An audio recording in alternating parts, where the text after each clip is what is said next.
아, 그래서 뭘 어쩌라는 겁니까? 내가 밥 먹는 시간까지 당신한테 허락받아야 하는 거요? 피해?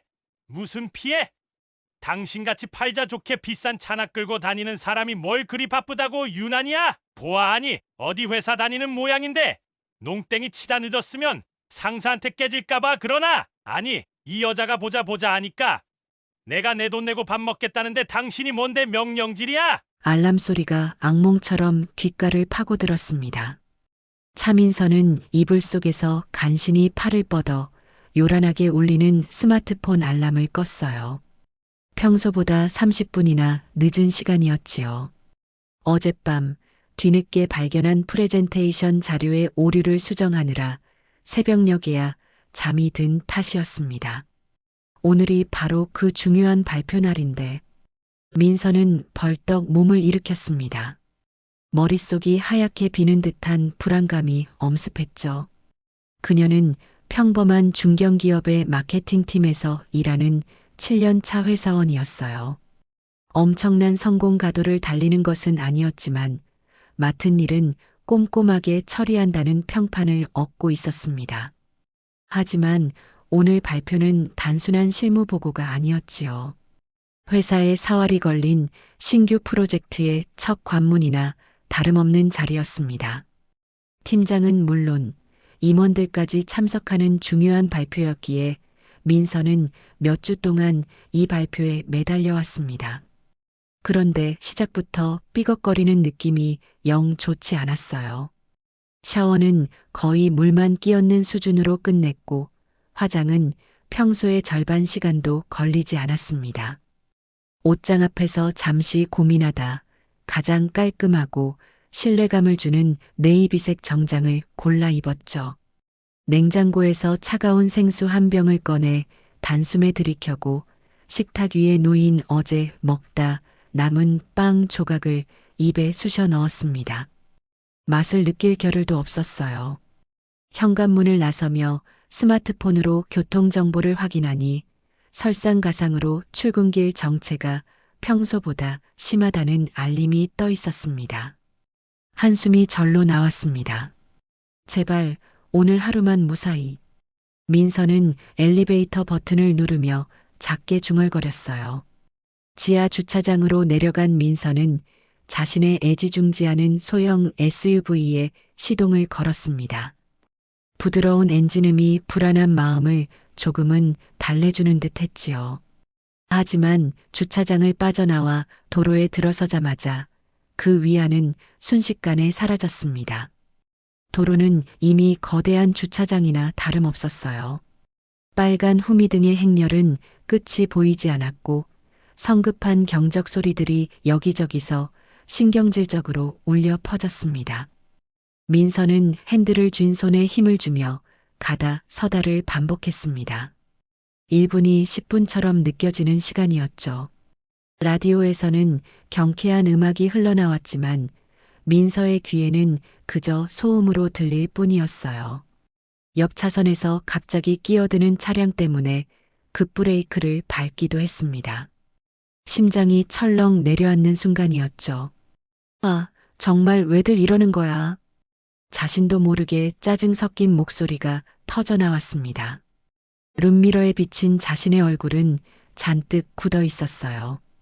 발표 자료의 핵심 내용을 머릿속으로 되뇌면서도 시선은 계속해서 앞차의 꽁무니와 시계 사이를 오갔습니다.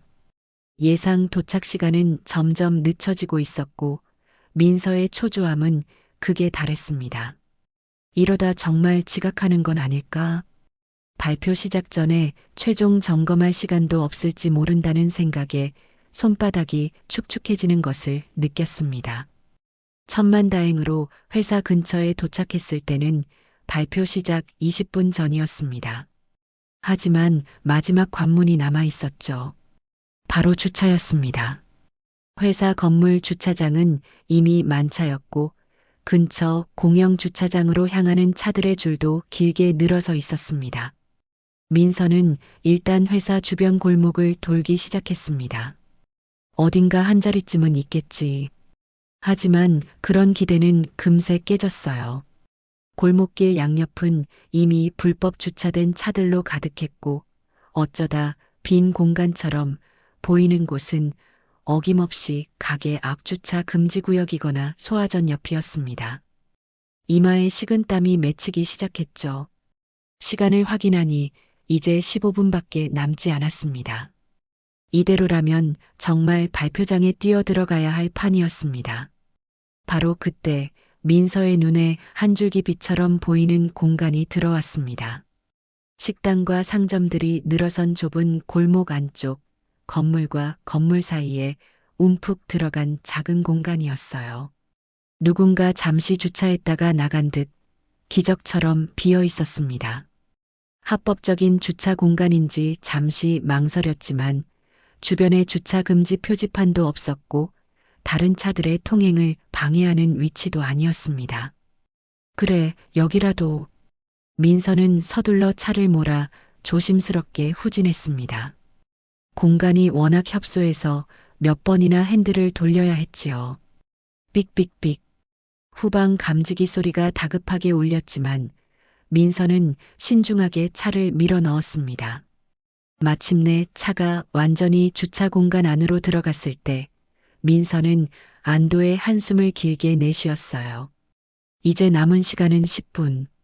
민서는 서둘러 시동을 끄고 발표 자료가 든 노트북 가방과 핸드백을 챙겨 차 문을 잠갔습니다. 골목을 빠져나가 회사 건물 로비로 향하는 그녀의 발걸음은 거의 뛰다시피 빨랐어요. 다행이다. 늦지 않았어. 엘리베이터를 기다리며 민서는 가쁜 숨을 고르고 흐트러진 머리카락을 정리했습니다. 이제 발표만 잘 마치면 된다고 스스로를 다독였지요. 한편 같은 시각 택시기사 박기태는 짜증이 한껏 묻어나는 얼굴로 핸들을 꺾고 있었습니다. 해는 중천에 떴는데 오늘따라 손님이 영 없었어요. 어쩌다 태운 손님은 목적지까지 가는 내내 잔소리를 늘어놓았고 그나마도 요금은 카드로 계산했습니다. 박기태는 현금이 부족한 상황이라 속이 더 부글부글 끓었죠. 100까지 곱하오니 신경은 더욱 날카로워졌습니다. 그는 싸고 푸짐하기로 유명한 골목 안쪽의 기사식당으로 차를 몰았습니다. 뜨끈한 국밥 한 그릇으로 허기와 짜증을 달래야겠다고 생각했지요. 하지만 식당 앞에 도착했을 때 그의 미간은 더욱 좁아졌습니다. 점심시간이 되려면 아직 멀었는데도 식당 앞은 물론이고 주변 골목까지 주차된 차들로 가득했습니다. 아이씨, 오늘은 되는 일이 하나도 없네. 그는 욕설을 중얼거리며 주변을 한 바퀴 더 돌아보았지만 마땅한 자리는 눈에 띄지 않았어요. 그때 그의 눈에 방금 막 주차를 마치고 황급히 사라지는 민서의 소형 SUV가 들어왔습니다. 그리고 그 차 앞 골목 안쪽으로 살짝 들어간 공간이 눈에 들어왔죠. 다른 차 한 대가 겨우 지나갈 정도의 공간은 남아 있었습니다. 박기태는 잠시 망설였습니다. 엄밀히 말하면 다른 차의 앞을 가로막는 이중 주차였지요. 하지만 배는 고프고 주차 자리는 없고 귀찮게 더 돌아다니고 싶지도 않았습니다. 금방 먹고 나올 건데 뭐 어때? 저 차주도 보아하니 근처 회사원 같은데 점심시간 전에는 안 나오겠지? 그는 자신에게 유리한 쪽으로 상황을 해석하며 합리화했습니다. 핸들을 꺾어 민서의 차 앞을 막아 세운 그는 시동을 끄고 차 문을 열었습니다. 에이, 모르겠다. 배고파 죽겠는데. 차에서 내린 박기태는 뻐근한 허리를 두드리며 기지개를 한번 켜고는 뒤도 돌아보지 않고 식당 문을 향해 걸어갔습니다. 그가 잠시 머무를 근방이 누군가에게는 애타는 시간이 되리라는 생각은 조금도 하지 못한 채였습니다. 골목 안에는 민서의 하얀 SUV와 그 앞을 가로막은 박기태의 노란 택시만이 나란히 남겨졌습니다. 숨막힐 듯 긴장되었던 프레젠테이션이 드디어 끝났습니다. 발표 도중 임원 한 명의 날카로운 질문에 잠시 당황하기도 했지만 민서는 침착하게 준비한 자료를 바탕으로 답변했고 결과는 성공적이었습니다. 팀장은 만족스러운 표정으로 민서의 어깨를 두드렸고 동료들도 축하의 말을 건넸죠. 긴장이 탁 풀리면서 온몸에 힘이 빠지는 기분이었습니다. 민서는 자리로 돌아와 찬물을 한 잔 마시며 안도의 숨을 내쉬었어요. 이제 한숨 돌리고 밀린 업무를 처리하면 되겠다고 생각하는 순간 스마트폰이 요란하게 울렸습니다. 발신자는 팀장이었죠.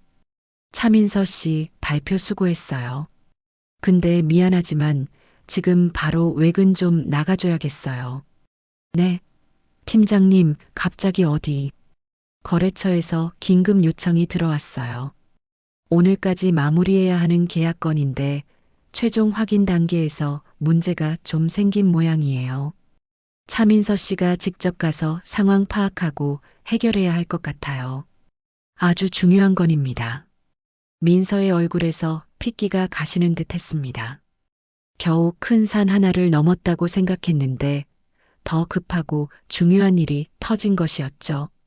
알겠습니다, 팀장님. 바로 출발하겠습니다. 민서는 자리에서 일어나 필요한 서류와 노트북을 다시 챙겼습니다. 동료들에게 상황을 간단히 설명하고 사무실을 나서는 그녀의 발걸음은 다시 바빠졌어요. 제발 이번에는 아무 문제 없기를. 엘리베이터를 타고 지하 주차장 대신 골목길로 향하며 민서는 간절히 기도하는 마음이었습니다. 오전에 그 협소한 주차 공간으로 돌아온 민서는 자신의 눈을 의심했습니다. 하얀 SUV 앞을 노란 택시 한 대가 떡하니 가로막고 있었어요. 차량 앞 유리에 연락처는 보이지 않았고 택시 안에도 사람은 없었습니다. 세상에 이걸 어쩌지? 민서는 망연자실한 표정으로 택시 주변을 서성였습니다. 아무리 살펴봐도 차를 빼낼 방법이 없었어요. 좌우 공간이 너무 좁아 택시를 밀어볼 수도 없었고 경적을 울려도 소용없을 것 같았습니다. 일단 택시 외부에 부착된 회사 스티커를 찾아 전화를 걸어보기로 했습니다. 다행히 작은 글씨로 개인 택시 조합 번호와 차량 번호가 적혀 있었어요. 민서는 떨리는 손으로 스마트폰을 꺼내 조합 번호로 전화를 걸었습니다. 하지만 몇 번의 신호음 끝에 들려오는 것은 딱딱한 기계음 뿐이었죠. 지금은 통화량이 많아 연결이 어렵습니다. 잠시 후 다시 걸어주시기 바랍니다. 몇 번을 다시 시도했지만 결과는 마찬가지였습니다. 이번에는 114에 전화해서 택시 번호로 기사 연락처를 문의했지만 개인정보 보호 때문에 알려줄 수 없다는 답변만 돌아왔어요. 112에 신고하는 것도 고려해봤지만 견인차가 들어오기 힘든 좁은 골목이고 사유지에서의 주차 시비는 경찰이 즉각적으로 개입하기 어렵다는 사실을 민서는 알고 있었습니다. 시간은 야속하게 흘러가고 있었습니다. 팀장에게서는 언제쯤 도착 가능해요? 라는 메시지가 와 있었고 거래처 담당자에게서는 부재중 전화가 여러 통 찍혀 있었어요. 민서는 발을 동동 구르며 골목 입구와 택시 사이를 왔다 갔다 했습니다. 혹시 근처 식당에 들어간 것은 아닐까 싶어 가장 가까운 식당 문을 열고 들어가 혹시 노란 택시 기사님 계신가요? 라고 물어보았지만 식당 주인은 고개를 저을 뿐이었죠. 다른 상점 몇 군데에도 들어가 보았지만 허탕이었습니다. 10분이 지나고 20분이 지났습니다. 민서의 인내심은 바닥을 드러내기 시작했어요. 답답함은 분노로 변해갔습니다. 어떻게 사람이 연락처 하나 없이 이렇게 차를 대놓고 사라질 수 있는지 도무지 이해할 수가 없었죠. 잠깐의 편의를 위해 다른 사람에게 이런 엄청난 피해를 주는 이기적인 행동에 치가 떨렸습니다. 대체 언제 나타나는 거야? 민서는 자신도 모르게 소리를 지를 뻔했습니다. 30분이 넘어가자 민서는 거의 자포자기 상태가 되었습니다. 팀장에게는 도저히 제 시간에 도착하기 어려울 것 같다고, 주차 문제로 발이 묶였다고 솔직하게 메시지를 보냈습니다. 팀장에게서 돌아온 답장은 싸늘했죠. 그게 무슨 말입니까? 중요한 계약건이라고 했을 텐데요. 어떻게든 빨리 해결하고 오세요. 질책 섞인 메시지에 민서는 눈앞이 캄캄해졌습니다. 이러다 정말 이 계약건을 망치게 되는 건 아닐까? 회사에서 자신의 입지가 위태로워질 수도 있다는 불안감이 엄습했습니다. 민서는 힘없이 자신의 차 보닛에 기대앉았습니다. 따가운 봄볕이 내리쬐었지만 그녀는 아무것도 느낄 수 없었어요. 오직 가슴속에서 들끓는 분노와 답답함, 그리고 절망감만이 온몸을 휘감고 있었습니다. 스마트폰 화면에는 팀장의 독촉 메시지와 거래처의 부재중 전화 알림이 계속해서 쌓여가고 있었지요. 지나가는 행인 몇몇이 안쓰러운 눈빛으로 그녀를 쳐다보았지만 아무도 선뜻 나서서 도와주지는 못했습니다. 그저 민서는 보이지 않는 감옥에 갇힌 듯 그 좁은 골목길에서 오지 않는 택시기사를 하염없이 기다릴 뿐이었습니다. 대체 그 무책임한 택시기사는 어디서 무엇을 하고 있는 것일까요? 민서의 타들어가는 속을 아는지 모르는지 시간은 속절없이 흘러가고 있었습니다. 시간은 이미 40분을 훌쩍 넘기고 있었습니다. 민서의 인내심은 진작에 바닥났고 이제는 분노를 넘어 일종의 무력감마저 느껴졌어요.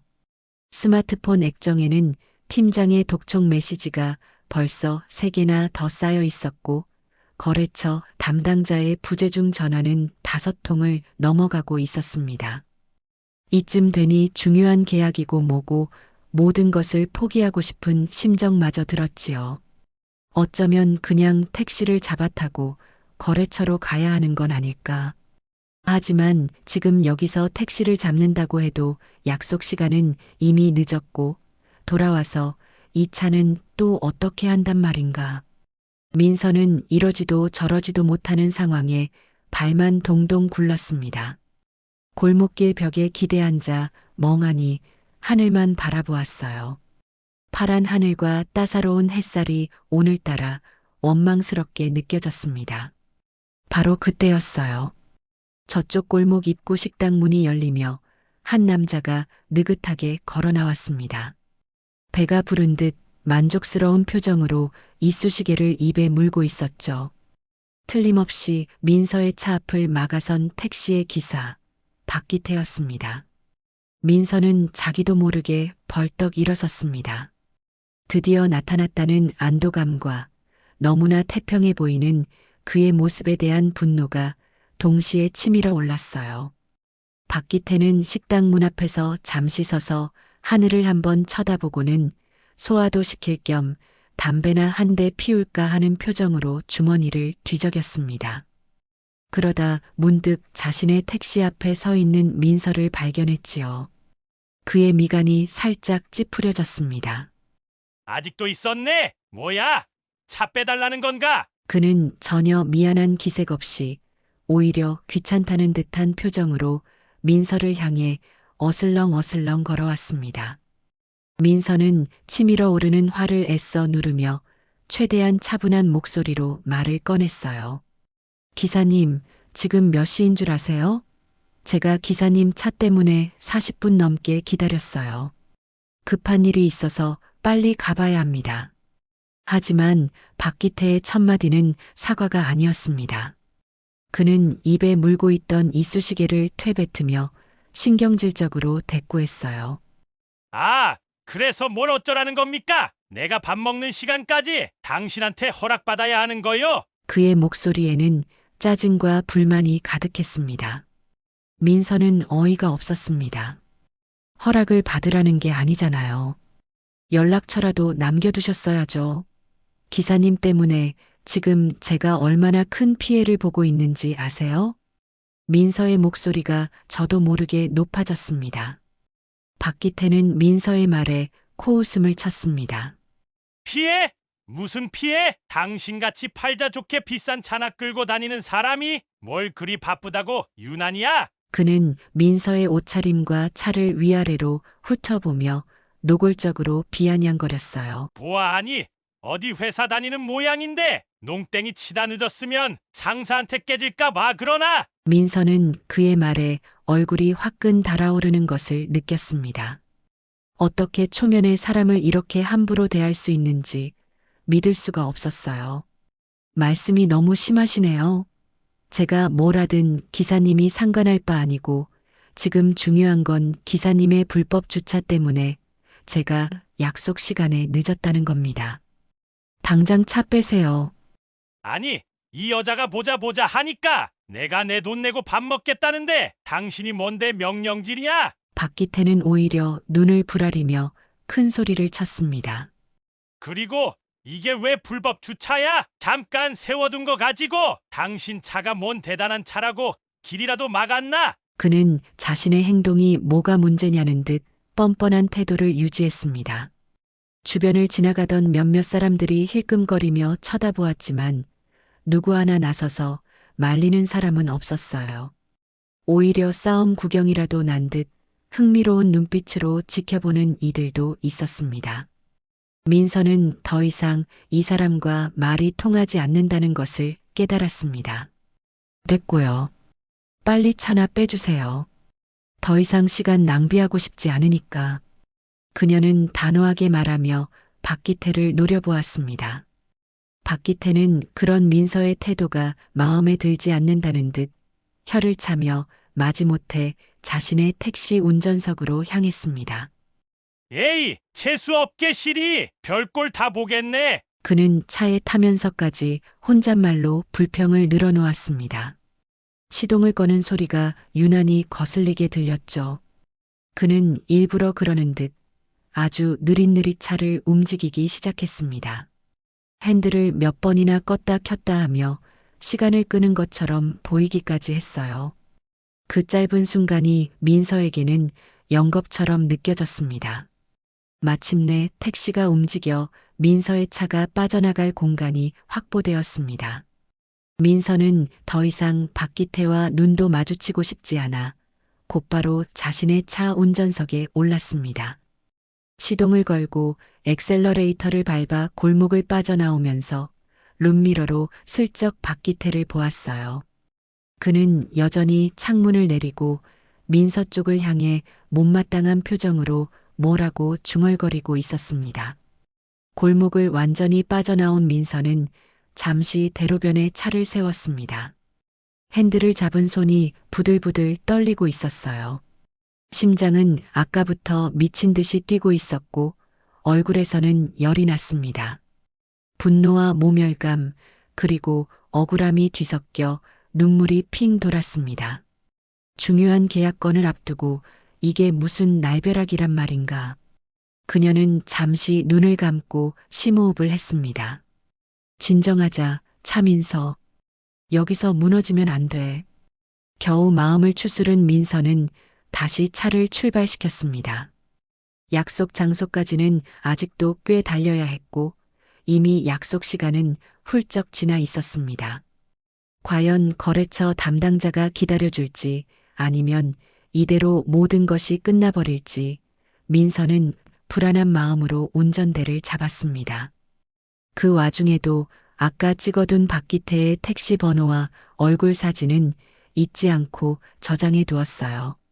언젠가 이 불쾌한 경험에 대해 책임을 물을 날이 올지도 모른다고 막연하게 생각하면서 말입니다. 박기태는 민서의 차가 시야에서 사라지자 에이, 침이나 뱉어줄 걸 그랬나? 하고 아쉬운 듯 중얼거리며 자신의 택시를 몰아 큰 길로 나섰습니다. 점심을 먹고 나니 졸음이 쏟아지는 듯 했지만 오전의 부진한 수입을 만회하려면 부지런히 손님을 찾아야 했죠. 하지만 그의 바람과는 달리 라디오에서는 따분한 오후 프로그램만 흘러나왔고 택시를 찾는 손님은 좀처럼 나타나지 않았습니다. 망할 놈의 세상, 돈 벌기 참 힘드네. 그는 혼잣말로 불평하며 꾸벅꾸벅 졸음운전을 할 뻔한 순간도 몇 번 있었습니다. 아까 그 재수 없는 여자. 때문에 기분만 잡치고 점심시간도 제대로 즐기지 못했다는 생각에 괜히 더 짜증이 났습니다. 그는 모든 불운을 남의 탓으로 돌리는데 익숙한 사람이었죠. 오후 늦게 박기태는 별다른 소득 없이 지친 몸을 이끌고 자신이 소속된 택시 회사 차고지로 향했습니다. 정식 직원은 아니고 개인 택시 기사였지만 동료들과 정보를 교환하거나 잠시 쉬기 위해 회사 사무실과 휴게실을 자주 이용하곤 했어요. 차고지에 택시를 주차하고 사무실 건물로 들어서자 익숙한 풍경이 펼쳐졌습니다. 담배 연기가 자욱한 휴게실에는 몇몇 기사들이 모여 앉아 시시껄렁한 농담을 주고받거나 TV를 보고 있었고, 사무실 안에서는 전화벨 소리와 서류 넘기는 소리, 그리고 배차 담당 직원의 목소리가 뒤섞여 어수선한 분위기를 자아냈습니다. 박기태는 아무에게도 눈인사 하나 건네지 않고 곧장 탕비실 쪽으로 향했습니다. 이 회사 사무실 분위기는 전반적으로 좀 삭막한 편이었습니다. 기사들 간의 경쟁도 치열했고 회사 운영진과 기사들 사이에 보이지 않는 갈등도 늘 존재했죠. 박기태는 특히나 동료들 사이에서 평판이 좋지 않았습니다. 산업금을 제때 내지 않거나 동료의 영업구역을 침범하는 일이 잦았고 술에 취해 사무실에서 소란을 피운 적도 몇 번 있었습니다. 배차 담당 직원이나 격리 직원에게 함부로 말을 내뱉는 경우도 허다했기에 다들 그를 슬슬 피하는 분위기였어요. 하지만 박기태는 그런 시선 따위는 아랑곳하지 않았습니다. 오히려 자신이 무시당한다고 생각하며 더욱 방어적이고 공격적인 태도를 보이곤 했죠. 탕비실 안은 커피 향과 뭔가 퀴퀴한 냄새가 뒤섞여 있었습니다. 한쪽 구석에는 낡은 냉장고와 전자레인지, 그리고 커피포트가 놓여 있었어요. 박기태는 냉장고 문을 벌컥 열었습니다. 시원한 음료수라도 하나 마실까 싶었지요. 냉장고 안은 온갖 음식물과 음료수들이 칸칸이 들어차 있었습니다. 누군가 먹다 남긴 반찬통, 이름 모를 페트병 음료수, 그리고 한쪽 구석에 놓인 초코파이 한 상자가 눈에 들어왔습니다. 그 초코파이 상자는 격리 직원 오영자 씨가 점심시간에 사다 놓은 것이었어요. 영자 씨는 이 회사에서 5년 넘게 일한 베테랑 격리였습니다. 꼼꼼하고 성실한 일처리로 직원들 사이에서 신망이 두터웠지만 워낙 조용하고 내성적인 성격 탓에 크게 눈에 띄지는 않는 편이었죠. 그녀에게 초코파이는 단순한 간식이 아니었습니다. 고된 하루의 피로를 잠시나마 잊게 해주는 달콤한 위안이자 자신에게 주는 작은 선물이었습니다. 그녀는 오늘 오후 친한 동료 몇 명과 함께 커피를 마시며 이 초코파이를 나눠 먹을 생각에 잠시 즐거운 기분으로 냉장고에 넣어두었던 참이었습니다. 하지만 박기태에게 그 초코파이는 그저 냉장고 안에 있는 누군가의 간식일 뿐이었어요. 그는 상자를 꺼내 포장지를 뜯었습니다. 안에는 초코파이가 10개 정도 들어 있었지요. 어이구, 많이도 사놨네. 그는 별다른 생각 없이 초코파이 하나를 꺼내 입에 넣었습니다. 달콤하고 부드러운 맛이 입안에 퍼지자 기분이 조금 나아지는 듯 했어요. 그는 만족스러운 표정으로 두 번째 초코파이 봉지를 뜯었습니다. 역시 단계 최고야. 순식간에 2개를 해치운 박기태는 빈 봉지를 아무렇게나 구겨 탕비실 쓰레기통에 던져넣고는 상자는 다시 냉장고에 쑤셔 넣었습니다. 자신이 먹은 초코파이가 누군가에게는 소중한 즐거움이었다는 사실은 전혀 개의치 않았죠. 그는 탕비실을 나와 휴게실 소파에 아무렇게나 드러눕듯이 앉아 TV 채널을 돌리기 시작했습니다.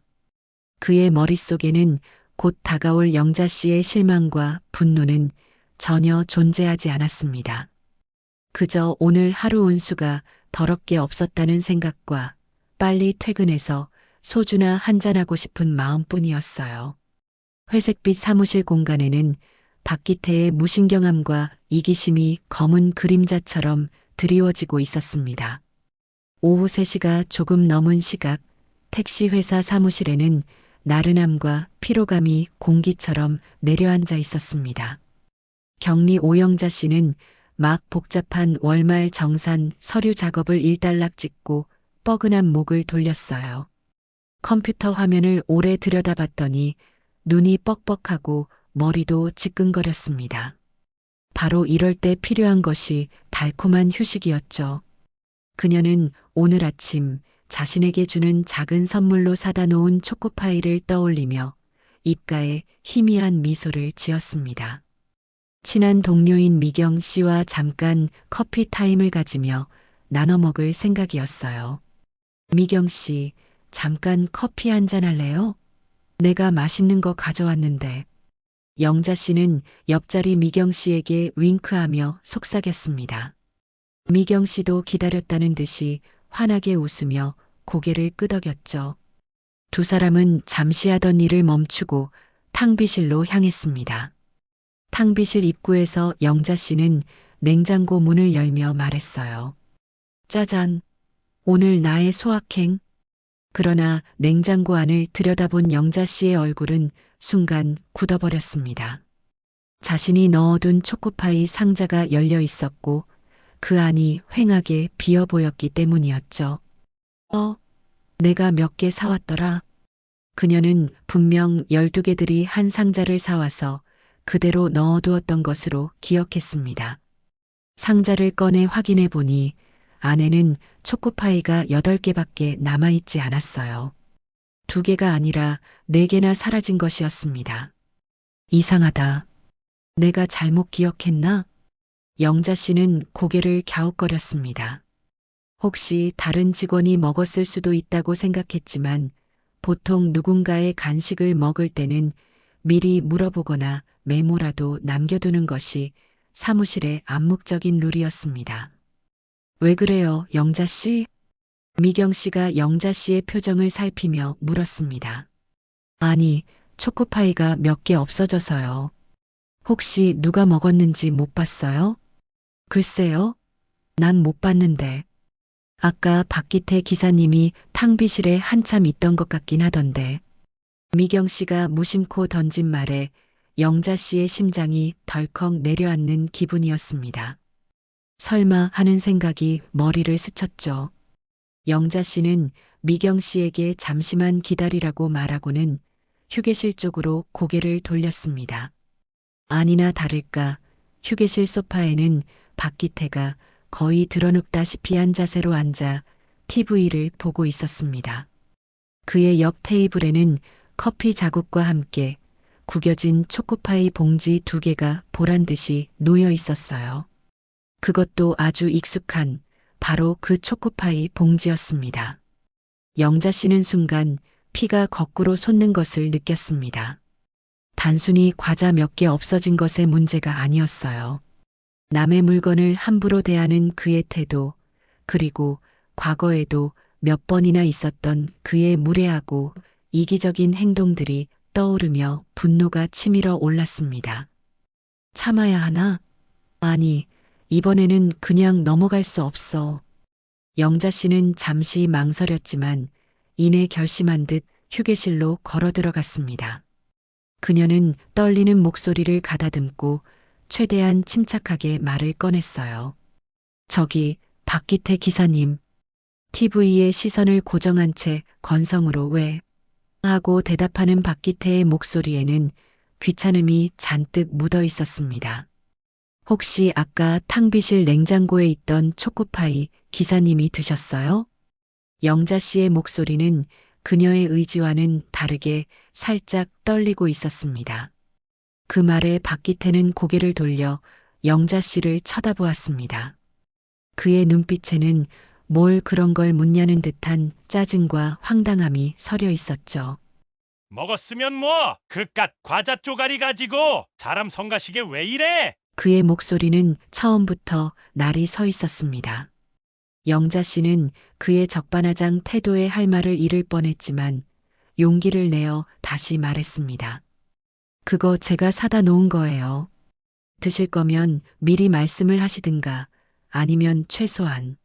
아니, 이 여자가 진짜 내가 무슨 큰 도둑질이라도 한 것처럼 몰아세우네. 박기태는 벌떡 자리에서 일어나 영자 씨 앞으로 성큼성큼 다가왔습니다. 그의 큰 키와 위압적인 태도에 영자 씨는 저도 모르게 뒷걸음질 쳤어요. 냉장고에 있길래 먹은 거 가지고 뭘 그리 쪼잔하게 굴어? 당신이 사놨다고 이름이라도 써붙여놨어? 쪼잔하다니요. 기사님 말씀이 너무 심하시잖아요. 영자 씨의 눈가에 눈물이 핑 돌기 시작했습니다. 하지만 그녀는 물러서지 않고 그를 똑바로 쳐다보며 말했어요. 돈이 문제가 아니라 다른 사람 물건에 함부로 손대는 그 태도가 문제라는 거예요. 태도? 웃기시네. 박기태는 영자 씨의 말을 비웃으며 더욱 큰 소리로 악을 썼습니다. 당신 같은 월급쟁이가 뭘 안다고 나한테 태도 우느냐? 하루 벌어 하루 먹고 사는 택시 기사 무시하는 거냐? 지금 그는 논점을 흐리며 영자 씨를 인격적으로 모독하기 시작했어요. 하여튼 여자들이란 사소한 거에 목숨 걸어요. 그러니 시집도 못 가고 혼자 늙어가는 거 아니야. 그 순간 영자 씨의 머릿속에서 무언가가 툭하고 끊어지는 소리가 들리는 듯 했습니다. 시집이라니, 혼자 늙어간다니. 단순히 초코파이 몇 개를 훔쳐먹은 것을 넘어선 명백한 인신공격이자 성희롱적인 발언이었습니다. 사무실에 있던 다른 직원 몇몇이 싸움 소리를 듣고 휴게실 입구로 모여들었지만 험악한 분위기에 누구 하나 선뜻 끼어들지 못하고 안절부절 못하고 있었어요. 미경 씨는 울먹이는 영자 씨의 팔을 잡으며 그만하라고 눈짓했지만 영자 씨는 뿌리치고 박기태를 향해 소리쳤습니다. 지금 뭐라고 하셨어요? 다시 말해보세요. 기사님이야말로 나이값도 못하고 이게 무슨 무례한 짓이에요. 뭐?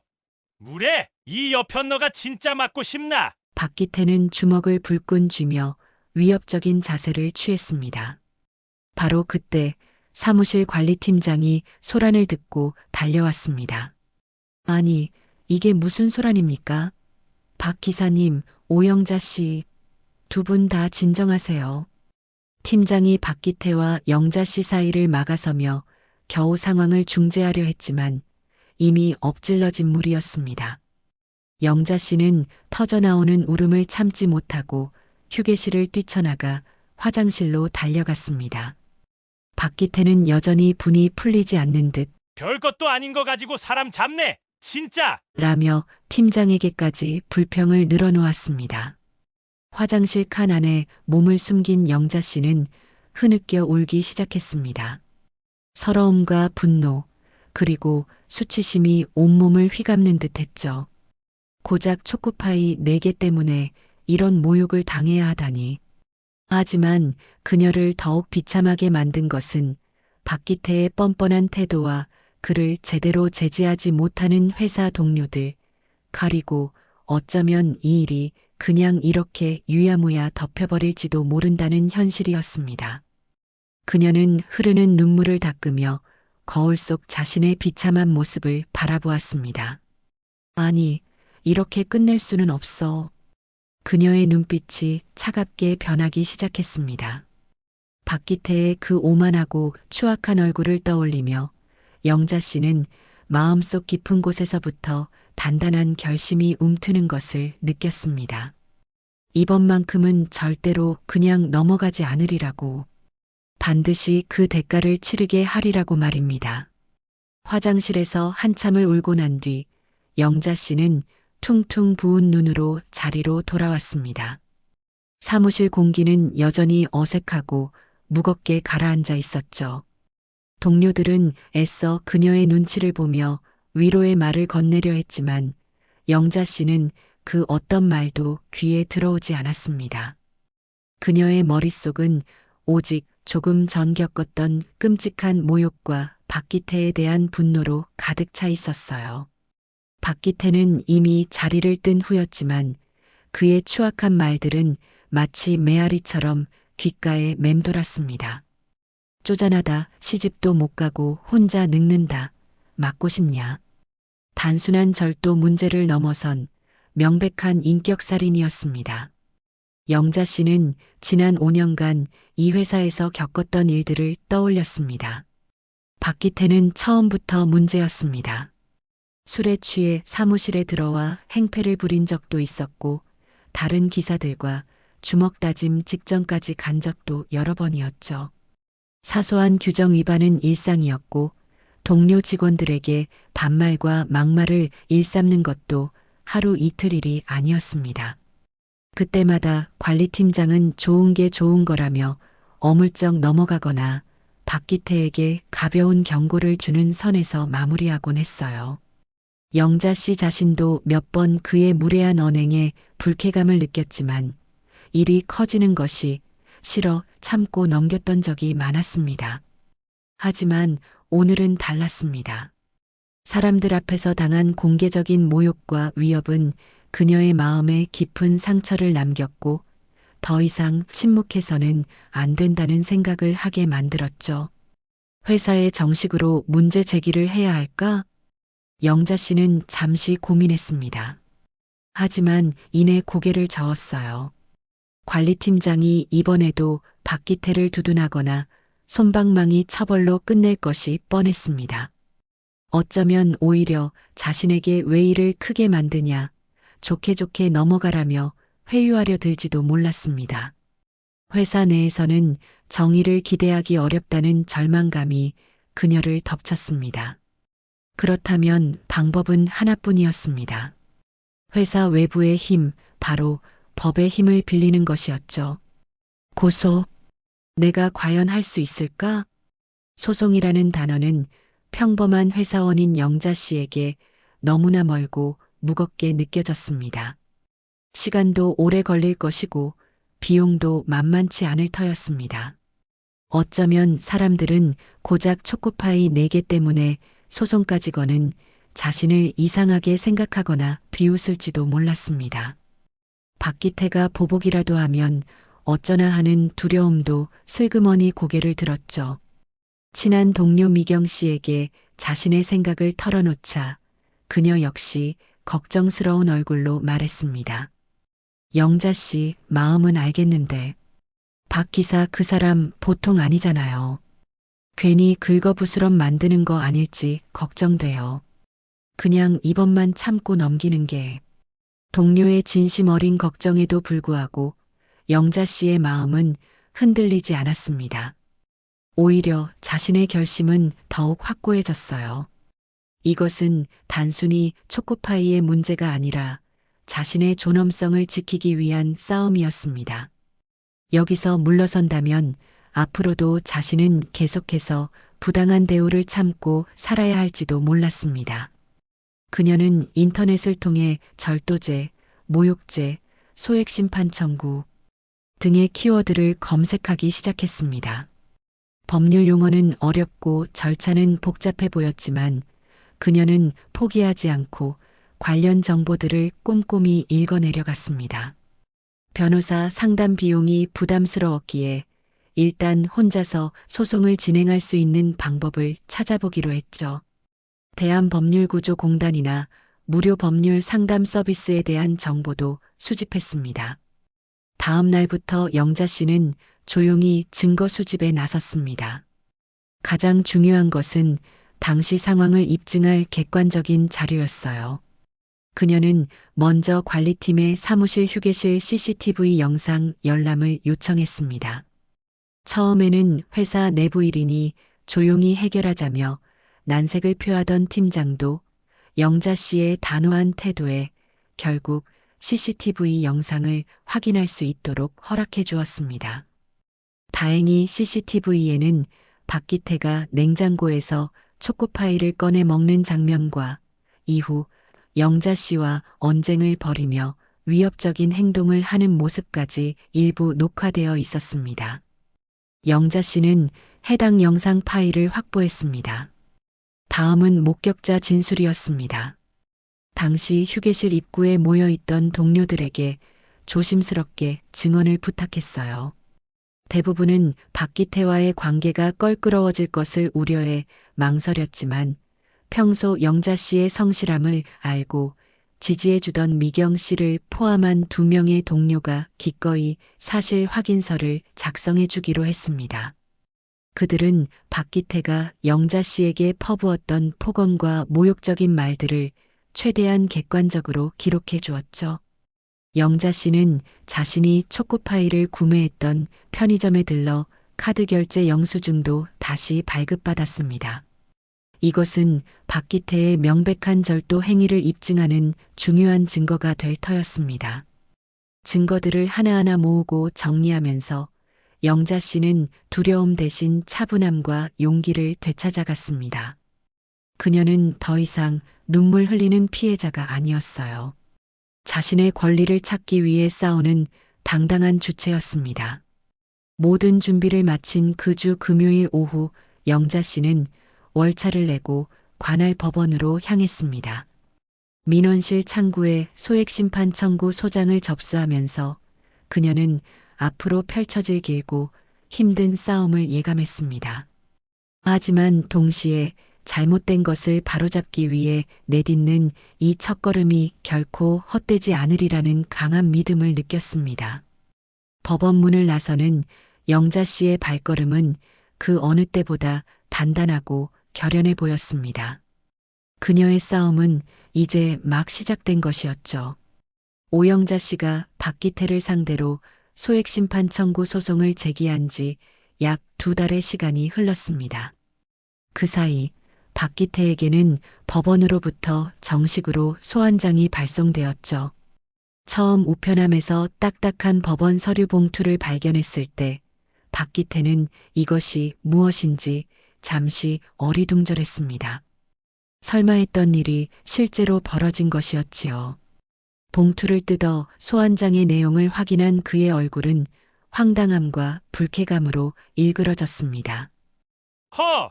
이 여자가 진짜 놀았나? 꼴랑 초코파이 가지고 사람을 법정까지 끌고 가! 그는 소환장을 구겨 쓰레기통에 던져버릴까 하다가 혹시라도 불이익이 있을까 싶어 마지못해 구겨진 종이를 펴서 다시 읽어보았습니다. 절도 및 모욕죄로 인한 손해배상 청구. 기가 막혀 헛웃음만 나왔습니다. 그는 다음날 출근해서 동료 기사들에게 소환장을 보여주며 억울함을 토로했습니다. 이것 좀 보쇼들! 내가 살다 별꼴을 다 보겠네. 경리 오영자가 나를 고소했답니다. 글쎄, 초코파이 2개 먹은 거 가지고! 그의 목소리는 분노와 조롱이 뒤섞여 있었죠. 몇몇 동료들은 에이, 설마 진짜 재판까지 가겠어?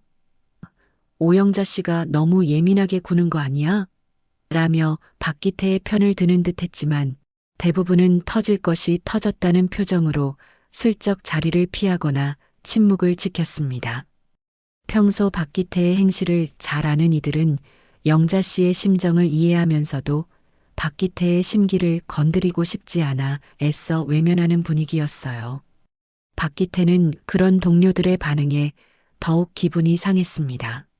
다들 내가 우스운가 보지? 그는 속으로 투덜거리며 반드시 이번 기회에 오영자의 코를 납작하게 만들어주리라 다짐했습니다. 처음에 박기태는 재판에 나가지 않을까도 생각했습니다. 그런 시시콜콜한 재판에 내가 왜 나가? 벌금 좀 나오면 내버리면 그만이지. 하지만 주변에서 재판 불출석 시 불리한 판결을 받을 수 있다는 말을 듣고는 마음을 바꾸었죠. 그는 변호사를 선임하기로 했습니다. 인터넷을 뒤져 수임료가 저렴해 보이는 변호사 사무실 몇 군데에 전화를 걸어 상담을 받았어요. 대부분의 변호사들은 사건 내용을 듣고는 다소 황당하다는 반응을 보이면서도 잘 방어하면 기각되거나 아주 적은 금액의 화해 권고 결정이 나올 수 있다고 장담했습니다. 박기태는 그중 가장 말이 번지르르하고 자신감 넘치는 변호사를 선택했습니다. 변호사 사무실을 찾아가 상담하는 내내 박기태는 자신에게 불리한 사실은 최대한 축소하거나 빼놓고 영자 씨가 먼저 시비를 걸었다는 식으로 사실을 왜곡하기까지 했어요.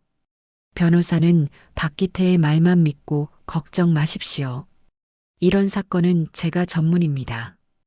오영자 씨가 오히려 무고죄로 역고소 당할 수도 있습니다라며 그를 안심시켰습니다.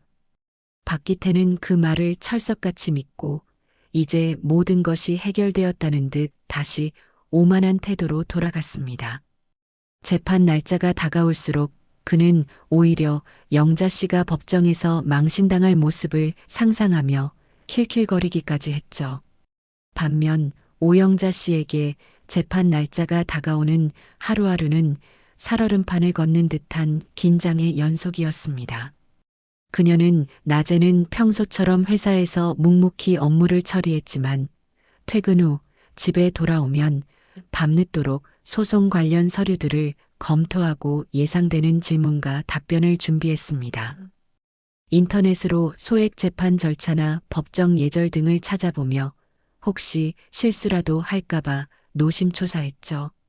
박기태와 법정에서 다시 얼굴을 마주해야 한다는 생각만으로도 심장이 불안하게 뛰고 손이 차가워졌습니다. 그날의 끔찍했던 기억이 자꾸만 떠올라 밤잠을 설치기 일쑤였어요. 내가 괜한 짓을 하는 건 아닐까? 그냥 조용히 넘어갔어야 했나? 하는 후회와 불안감이 파도처럼 밀려왔습니다. 그럴 때마다 영자 씨에게 힘이 되어준 것은 동료 미경 씨였습니다. 미경 씨는 점심시간이나 퇴근길에 영자 씨의 이야기를 묵묵히 들어주며 따뜻한 위로와 격려를 아끼지 않았어요. 영자 씨, 너무 걱정 마요. 잘못한 건 그 사람이잖아요. 영자 씨는 당당하게 사실대로만 말하면 돼요. 내가 뒤에서 응원할게요. 미경 씨의 진심 어린 응원에 영자 씨는 조금씩 마음의 안정을 되찾고 용기를 얻을 수 있었습니다. 그녀는 재판 전날 밤 자신이 준비한 증거 자료와 진술서를 마지막으로 꼼꼼하게 점검하며 마음을 다잡았습니다. 그래, 피하지 말자. 부딪혀보는 거야. 드디어 재판 당일 아침이 밝았습니다. 영자 씨는 평소보다 일찍 일어나 샤워를 하고 가장 단정하고 깔끔한 옷으로 골라 입었습니다. 화려하지는 않지만 신뢰감을 줄 수 있는 차분한 색상의 블라우스와 정장 바지 차림이었죠. 그녀는 떨리는 마음을 진정시키기 위해 따뜻한 차를 한 잔 마시고 준비한 서류 가방을 챙겨 집을 나섰습니다. 법원으로 향하는 지하철 안에서 영자 씨는 창밖 풍경 대신 자신의 손에 들린 서류 봉투만 뚫어지게 바라보았습니다. 수많은 생각들이 머릿속을 오갔지만 할 수 있다는 자기 암시를 계속해서 되뇌었죠. 법원 건물은 그 위압적인 규모만으로도 사람을 주눅 들게 만들었습니다. 영자 씨는 잠시 입구에 서서 깊은 심호흡을 하고 나서야 안으로 들어설 수 있었어요. 소액 사건을 담당하는 법정 앞 복도에는 이미 많은 사람들이 자신의 순서를 기다리고 있었습니다.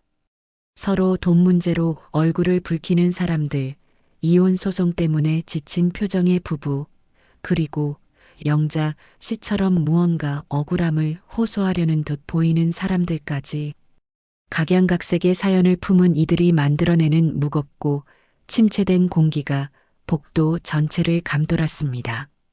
영자 씨는 차가운 플라스틱 의자에 앉아 조용히 자신의 사건 번호가 불리기를 기다렸습니다. 얼마 지나지 않아 저쪽 복도 끝에서 요란하게 통화하며 걸어오는 익숙한 인형이 보였습니다. 박기태였습니다.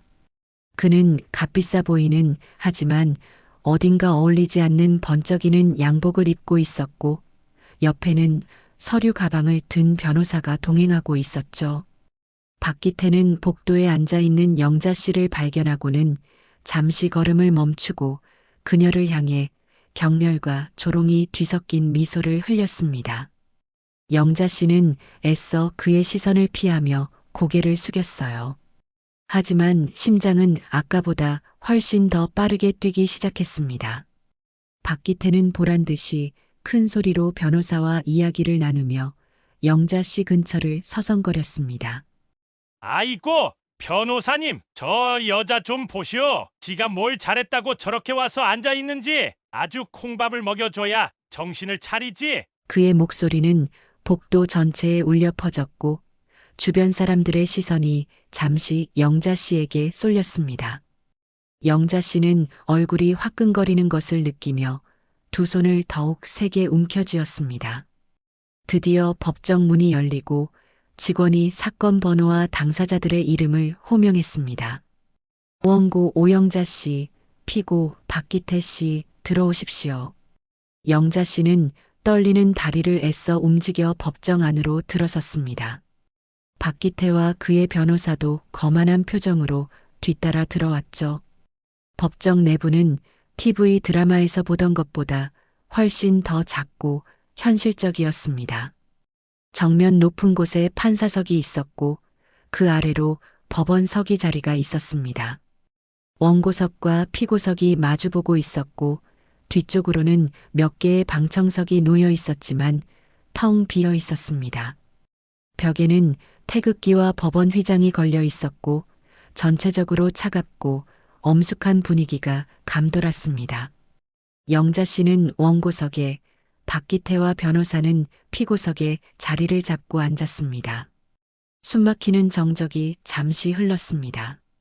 잠시 후 법정 뒤쪽 문이 열리고 법원 서기가 들어와 자리에 앉아 컴퓨터를 켰습니다. 이어서 옆문으로 법복을 입은 판사가 들어섰습니다.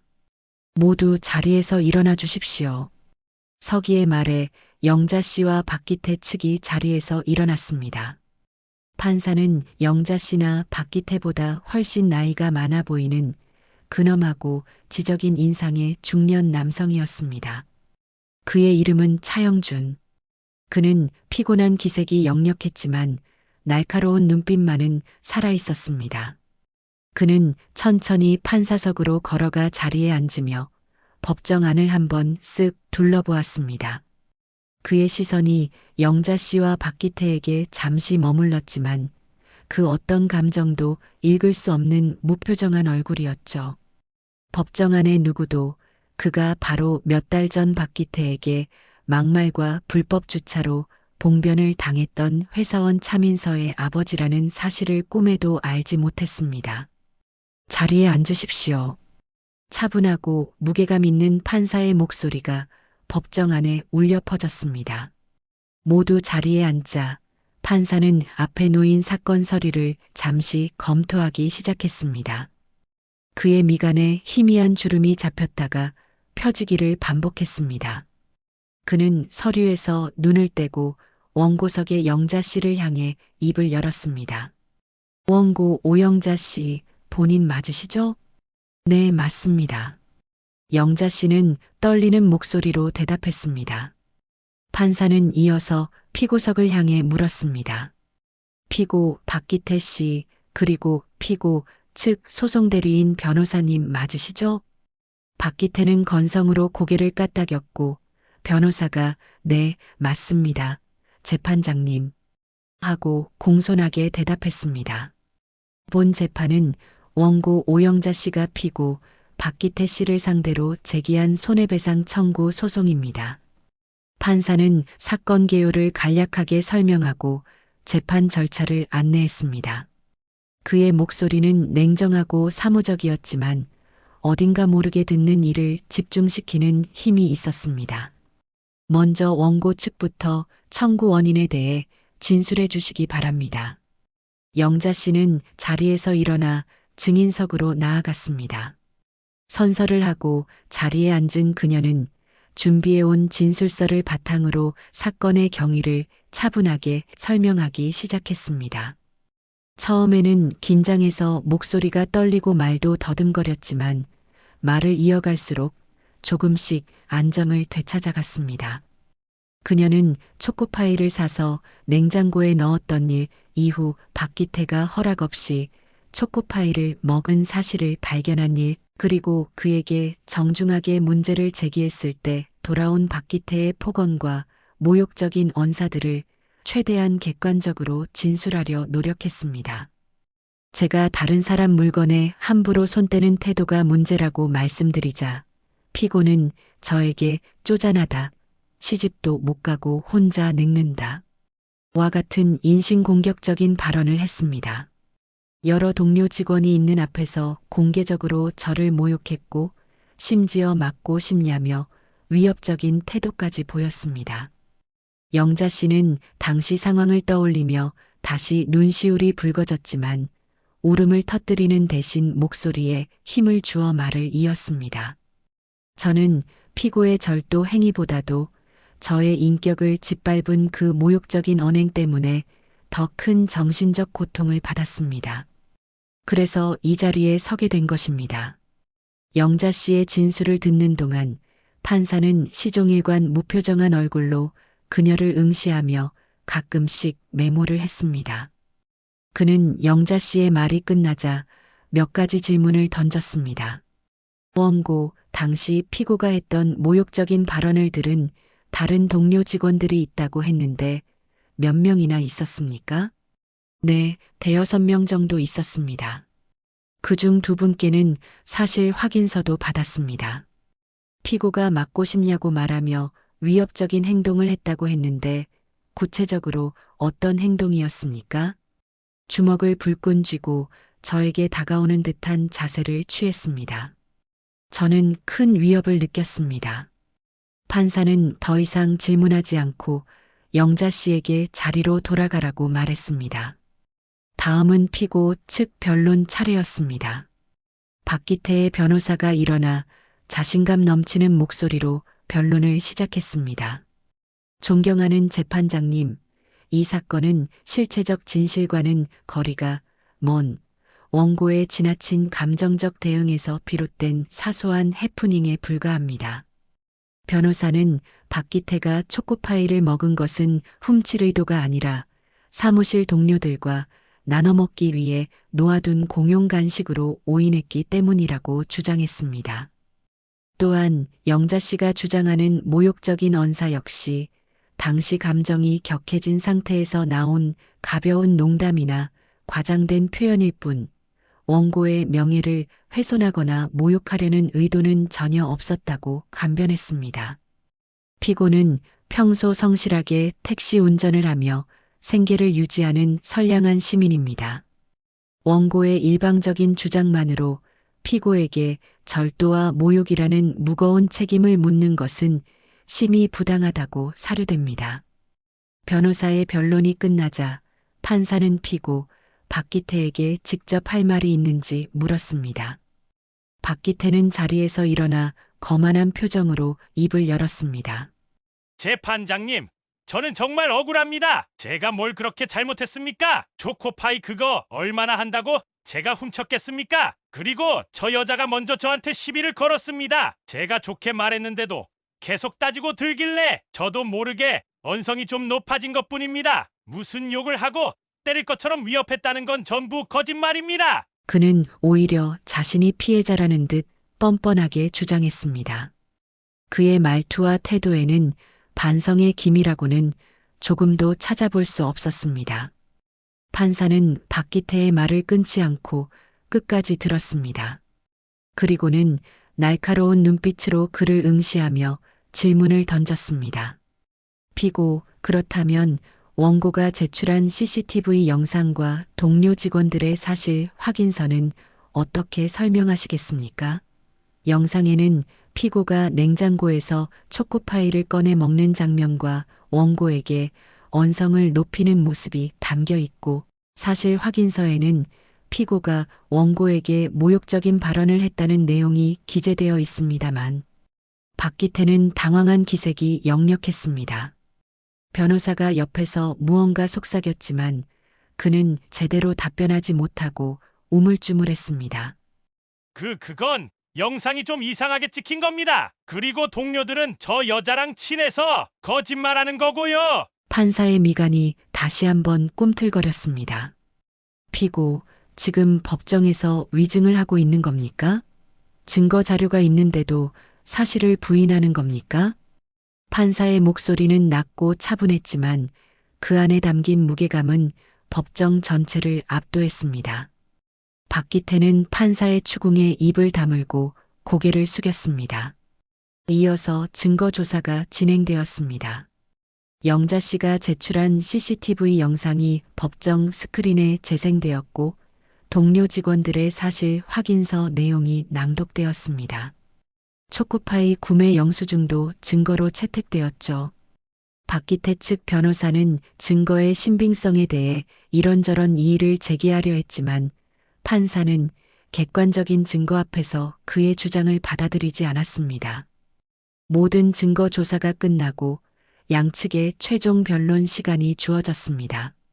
영자 씨는 마지막으로 자신의 입장을 차분하게 정리하여 진술했습니다. 그녀는 금전적인 보상보다는 박기태의 진심 어린 사과와 반성을 원한다고 강조하며 이번 사건을 계기로 직장 내 언어폭력과 타인의 권리를 존중하지 않는 풍토가 개선되기를 바란다고 말했습니다. 반면 박기태 측 변호사는 여전히 사건의 경미함을 주장하며 원고의 청구를 기각해달라고 요청했습니다. 박기태는 끝까지 고개를 빳빳이 든 채 불만 가득한 표정으로 앉아 있었습니다.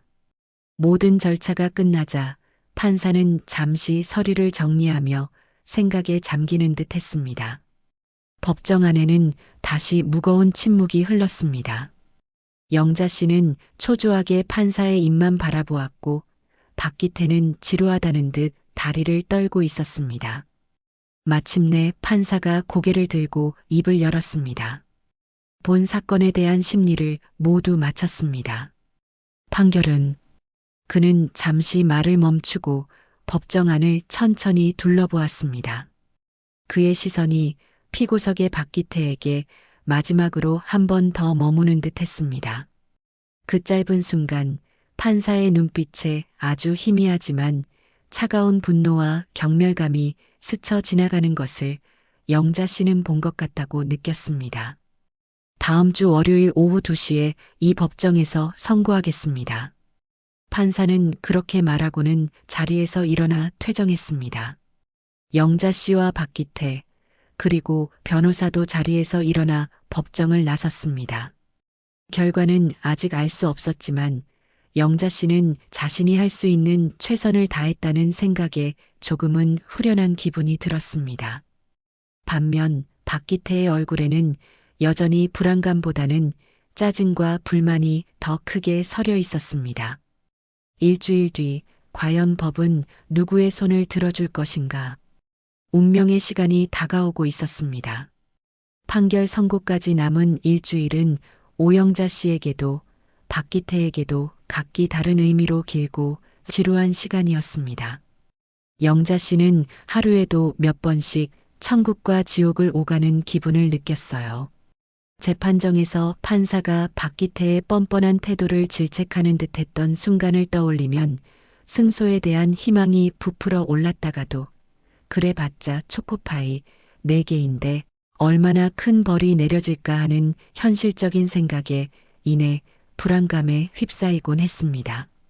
그녀는 혹시라도 패소하거나 아주 적은 벌금형에 그칠 경우 박기태가 더욱 기고만장해져 자신에게 보복하지 않을까 하는 두려움마저 느꼈죠.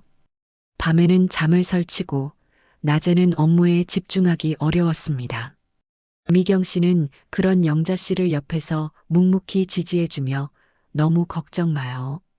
판사님이 현명하게 판단해 주실 거예요. 그리고 무슨 일이 생기면 우리 동료들이 영자 씨 곁에 있을 거고요라며 용기를 북돋아 주었습니다. 영자 씨는 그 말에 작은 위안을 얻으며 초조하게 판결의 날을 기다렸습니다. 반면 박기태는 일주일 내내 특유의 오만함과 허세를 부리며 지냈습니다. 그는 재판이 끝나자마자 마치 자신이 승소라도 한 것처럼 동료들에게 떠벌리고 다녔어요. 그 격리 계집 아주 법정에서 꼴이 말이 아니더구먼. 변호사님이 어찌나 논리적으로 반박을 잘하시던지 판사도 내 편인 것 같더라니까. 그는 영자 씨가 오히려 무고죄로 처벌받을 수도 있다는 변호사의 말을 철석같이 믿고 있었고 판결은 그저 형식적인 절차일 뿐이라고 여겼습니다. 회사 사무실에서도 여전히 목소리를 높이고 거들먹거리며 다녔고, 심지어 자신을 은근히 피하는 동료들에게 내가 뭘 잘못했다고 다들 나를 피해? 내가 판결 나오면 보자. 라며 으름장을 놓기도 했습니다. 변호사에게서 몇 번 연락이 왔지만 그는 알아서 잘 처리하시고 결과만 알려주시오. 라며 전화를 끊어버리기 일쑤였죠. 그는 다가올 파국을 전혀 예감하지 못한 채 자신의 어리석은 자신감에 취해 있었습니다. 드디어 판결 선고일. 일주일 전과 같은 시간, 같은 법정 앞에 다시 선 영자 씨와 박기태, 그리고 그의 변호사. 법정으로 향하는 복도의 공기는 일주일 전보다 더 무겁고 차갑게 느껴졌습니다. 영자 씨는 애써 담담한 표정을 지으려 노력했지만 세차게 뛰는 심장 소리가 귀에 들리는 듯 했어요. 박기태는 여전히 팔짱을 낀 채 다리를 떨며 초조함보다는 지루함이 역력한 표정으로 서 있었습니다. 그의 변호사는 연신 서류를 뒤적이며 무언가를 중얼거렸지만 그의 얼굴에도 지난번과는 다른 긴장감이 서려 있는 듯 보였죠. 잠시 후 법정 문이 열리고 당사자들이 안으로 들어섰습니다. 자리에 앉아 판사가 들어오기를 기다리는 짧은 순간은 영겁처럼 길게 느껴졌어요. 마침내 연문이 열리고 차영준 판사가 법복을 입고 들어섰습니다. 모두 자리에서 일어나 주십시오. 서기의 안내에 따라 모두 기립했고 판사는 묵묵히 판사석에 앉아 정면을 응시했습니다. 그의 얼굴은 지난번과 마찬가지로 어떤 감정도 읽을 수 없을 만큼 평온했지만 법정 전체를 휘감는 엄숙한 기운은 더욱 짙어진 듯 했습니다. 자리에 앉으십시오. 판사의 말이 떨어지자 모두 자리에 앉았습니다. 판사는 앞에 놓인 판결문으로 보이는 서류를 들어 올렸습니다. 법정 안의 모든 시선이 그의 입으로 집중되었죠. 지금부터 원고 오영자, 피고 박기태 간의 손해배상 청구 소송에 대한 판결을 선고하겠습니다. 판사는 또렷하고 힘있는 목소리로 판결을 읽어내려가기 시작했습니다. 그는 먼저 사건의 개요와 양측의 주장을 간략하게 요약했습니다. 영자 씨의 피해 사실 주장과 박기태 측의 반박 논리를 차례로 언급했죠. 영자 씨는 자신의 이름과 사건 내용이 언급될 때마다 심장이 조여드는 듯한 압박감을 느꼈습니다. 박기태는 여전히 건방진 자세로 앉아 있었지만 그의 떨리는 다리는 그 역시 긴장하고 있음을 보여주었습니다. 판사는 증거관계에 대한 판단 부분을 읽어내려갔습니다. 원고가 제출한 CCTV 영상, 증인들의 사실 확인서, 영수증 등의 증거 자료와 법정에서의 진술 등을 종합적으로 고려할 때 피고 박기태가 원고 오영자 소유의 초코파이를 동의 없이 취식한 사실, 그리고 이 과정에서 원고에게 모욕적인 언사를 하고 위협적인 태도를 보인 사실이 모두 인정됩니다. 여기까지 읽었을 때 영자 씨는 저도 모르게 짧은 숨을 내쉬었고 박기태의 얼굴은 살짝 굳어졌습니다. 변호사는 당황한 듯 박기태 쪽을 힐끗 쳐다보았죠. 이제 남은 것은 손해배상 책임의 범위, 즉 금액이었습니다. 모두가 숨을 죽이고 판사의 다음 말을 기다렸습니다. 피고의 이러한 행위는 원고의 재산권을 침해했을 뿐만 아니라 원고의 인격권을 심각하게 침해하고 정신적 고통을 가한 불법 행위에 해당합니다. 특히 피고는 법정에 이르기까지 자신의 잘못을 인정하거나 반성하는 태도를 전혀 보이지 않았으며 오히려 피해자인 원고를 비난하고 사실을 왜곡하려는 태도로 일관하여 죄질이 극히 불량하다고 판단됩니다. 판사의 목소리는 점점 더 단호해졌습니다. 그는 잠시 말을 멈추고 판결문에서 눈을 떼어 피고석의 박기태를 똑바로 응시했습니다. 박기태는 그 시선을 피하듯 고개를 숙였습니다. 따라서 피고 박기태는 원고 오영자에게 불법행위로 인한 손해배상 책임을 부담해야 할 것입니다. 판사는 다시 판결문을 내려다보며 마지막 문장을 읽었습니다. 이에 주문과 같이 판결합니다. 주문. 피고 박기태는 원고 오영자에게 금 600만 원 및 이에 대한 이 사건 소장 부본 송달일 다음 날부터 다 갚는 날까지 연 12%의 비율로 계산한 돈을 지급하라. 소송 비용은 피고가 부담한다. 이 판결은 가집행할 수 있다. 600만 원. 그 금액이 선고되는 순간 법정 안의 공기가 잠시 얼어붙는 듯 했습니다. 영자 씨는 자신의 귀를 의심했습니다. 고작 초코파이 4개가 1,200원의 수천 배에 달하는 금액이었습니다. 그녀는 너무 놀라 입을 작게 벌린 채 판사석을 멍하니 바라보았습니다. 눈에서는 자신도 모르게 뜨거운 눈물이 주르륵 흘러내렸습니다. 그것은 슬픔의 눈물이 아니라 억울함과 서름이 씻겨 내려가는 듯한 안도와 감격의 눈물이었어요.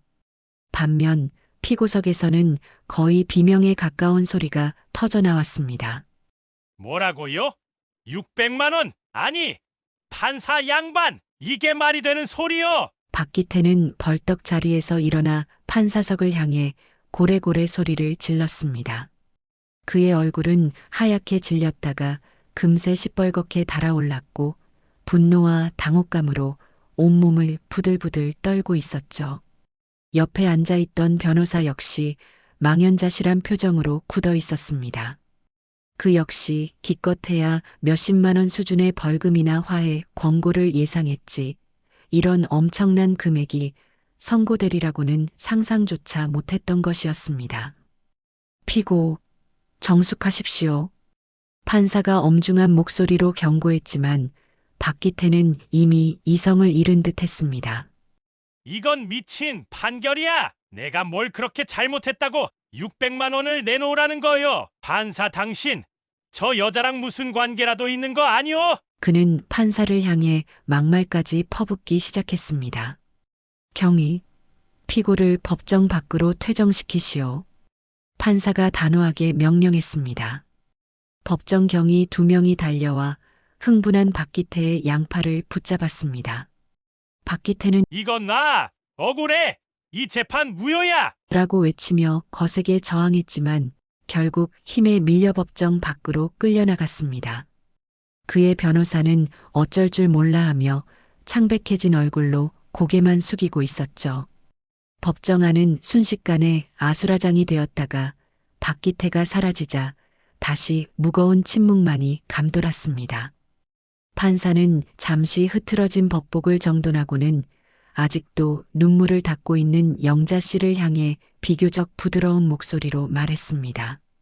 원고, 오늘 수고 많으셨습니다. 이제 돌아가셔도 좋습니다. 영자 씨는 판사에게 고개 숙여 인사하고는 아직도 떨리는 다리로 천천히 법정을 나섰습니다. 복도에는 조금 전 박기태가 끌려나가며 남긴 소란의 흔적이 남아 있었지만 영자 씨의 마음은 이상하리만치 평온했습니다. 무거운 짐을 내려놓은 듯한 해방감과 함께 세상의 정의가 아직 완전히 죽지는 않았다는 작은 희망을 느꼈기 때문이었죠. 법원 건물을 나서자 눈부신 햇살이 그녀를 맞이했습니다. 영자 씨는 하늘을 올려다보며 깊은 숨을 내쉬었습니다. 이제 모든 것이 끝났다는 안도감이 밀려왔습니다. 물론 앞으로 박기태가 순순히 배상금을 지급할지는 미지수였고 또 어떤 식으로든 앙심을 품고 해코지를 하려 들지도 모른다는 불안감도 여전히 남아 있었습니다. 하지만 그녀는 더 이상 두렵지 않았어요. 자신의 힘으로 부당함에 맞서 싸웠고 결국 법의 이름으로 정의를 인정받았다는 사실만으로도 충분히 의미 있는 경험이었습니다. 그녀는 가벼워진 발걸음으로 회사로 돌아가기 위해 버스 정류장으로 향했습니다. 한편 법원 밖으로 끌려 나온 박기태는 분을 사귀지 못하고 길길이 날뛰고 있었습니다. 그는 자신의 변호사에게 달려들어 멱살이라도 잡을 듯이 삿대질을 해댔죠. 당신 변호사 맞아? 이게 어떻게 된 거야? 다 이긴다며? 600만 원이 뭐야? 600만 원이? 변호사는 박기태의 삿대질을 피하며 잔뜩 찌푸린 얼굴로 쏘아붙였습니다. 이보세요, 박기태 씨. 나도 이런 판결은 예상 못했습니다. 하지만 당신이 법정에서 보인 태도가 얼마나 불리하게 작용했는지 몰라요? 반성은커녕 거짓말이나 하고 판사한테 대들기까지 했으니. 뭐? 내 탓이라고? 당신이 제대로 변론을 못해서 그런 거 아니야? 됐고, 약속한 성공 보수는 둘째치고 당장 그동안 밀린 수임료부터 입금하세요. 안 그러면 나도 당신 상대로 소송 들어갈 테니. 변호사는 박기태에게 수임료 3천만 원을 청구하는 내용 증명을 조만간 보내겠다며 으름장을 놓고는 뒤도 돌아보지 않고 자신의 차를 타고 떠나버렸습니다. 박기태는 법원 앞 대로변에 홀로 덩그러니 남겨졌습니다. 벌금 600만 원에 변호사 비용 3천만 원. 합해서 3,600만 원이라는 그에게는 감당하기 힘든 빚더미가 순식간에 그의 어깨를 짓눌렀습니다. 그는 허망한 표정으로 땅바닥에 주저앉아 머리를 감싸쥐었습니다. 망했다. 완전히 망했어. 박기태의 불행은 여기서 끝나지 않았습니다. 그의 법정 소란과 이례적인 고액 벌금 판결 소식은 얼마 지나지 않아 택시 회사에도 알려졌습니다. 영자 씨가 회사에 정식으로 판결 내용을 알렸고 소문을 들은 다른 직원들도 수군거리기 시작했죠. 회사 경영진은 회의를 소집했습니다. 박기태의 과거 행실들, 잦은 민원, 동료들과의 불화, 불성실한 근무 태도에 더해 이번 사건으로 회사의 명예까지 실추시켰다는 점이 결정적이었습니다. 어쩌면 과거 차민서가 익명으로 접수했을지도 모를 주차 방해 및 폭언 관련 민원 기록까지 다시 수면 위로 떠올랐을지도 모르는 일이었죠. 결국 회사는 박기태와의 운송 가맹 계약을 해지하기로 결정했습니다. 즉, 그는 더 이상 이 회사 소속으로 택시 영업을 할 수 없게 된 것이었습니다. 해고 통보나 다름없었죠. 해고 통지서와 함께 거액의 빚 독촉장을 받아든 박기태는 완전히 무너져 내렸습니다. 그는 빚을 갚기 위해 친구들과 친척들에게 돈을 빌리려 했지만 그의 평소 행실을 아는 이들은 아무도 선뜻 돈을 내주려 하지 않았습니다.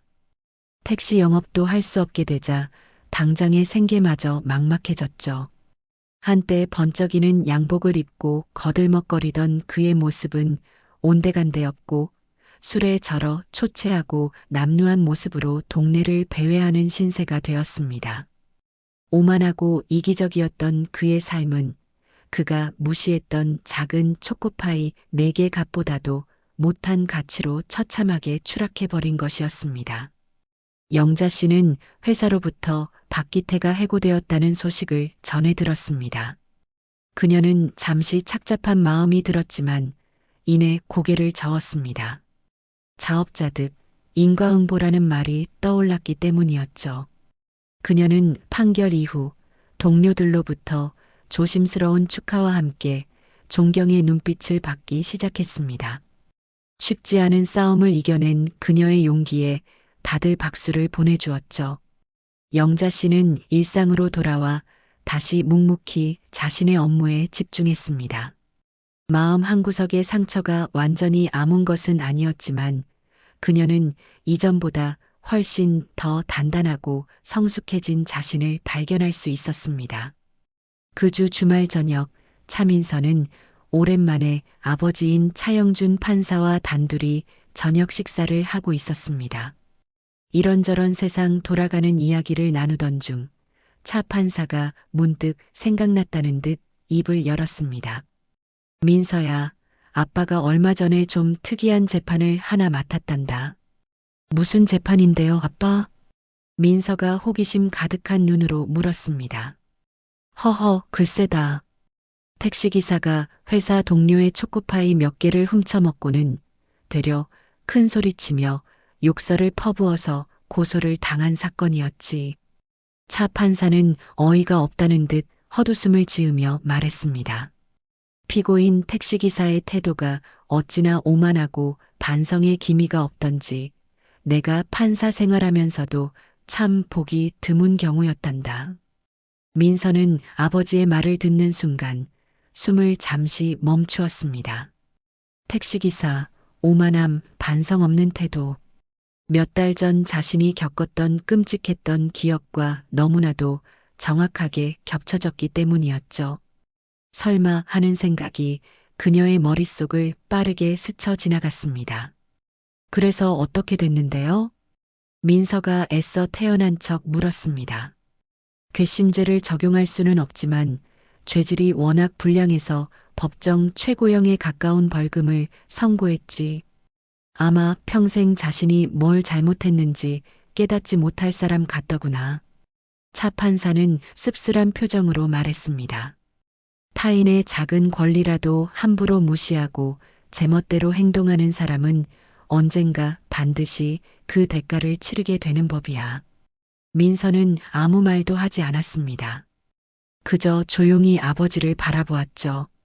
아버지 역시 민서가 과거에 어떤 택시기사에게 봉변을 당했는지 자세히 알지는 못했지만 딸의 눈빛에서 무언가를 읽은 듯 했습니다. 부녀 사이에는 잠시 말없는 정적이 흘렀습니다. 하지만 그 침묵 속에는 서로에 대한 깊은 이해와 암묵적인 공감이 자리하고 있었죠. 민서의 입가에 아주 희미하지만 후련함과 만족감이 뒤섞인 미소가 떠올랐습니다. 세상은 참 알다가도 모를 일투성이네요, 아빠. 민서가 잔잔한 목소리로 말했습니다. 그렇지. 그래서 더더욱 바르게 살려고 노력해야 하는지도 모르겠구나. 차 판사가 딸의 어깨를 가볍게 두드리며 대답했습니다. 그날 밤 민서는 오랜만에 깊고 편안한 잠을 잘 수 있었습니다. 자신을 괴롭혔던 불쾌한 기억의 마지막 퍼즐 조각이 맞춰진 듯한 기분이었습니다. 정의는 때로는 더디고 예상치 못한 방식으로 실현되기도 한다는 것, 그리고 작은 불이라도 결코 외면해서는 안 된다는 교훈을 그녀는 다시 한번 마음속 깊이 새겼습니다. 세상의 모든 박기태들에게 경종을 울리듯 그날 밤하늘에는 유난히 밝고 선명한 별들이 총총히 떠 있었습니다.